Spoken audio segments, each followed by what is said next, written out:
Une réunion discrète mais cruciale.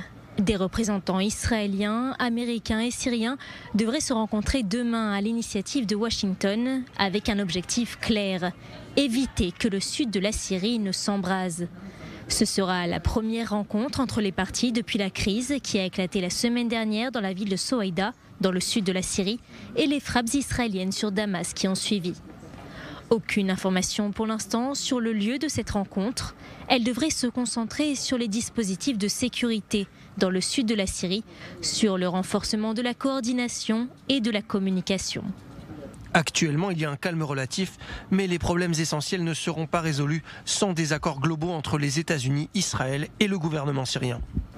En parallèle, Israël serait impliqué dans des négociations entre Druzes et Bédouins syriens en vue d'un échange de centaines de prisonniers entre les deux camps.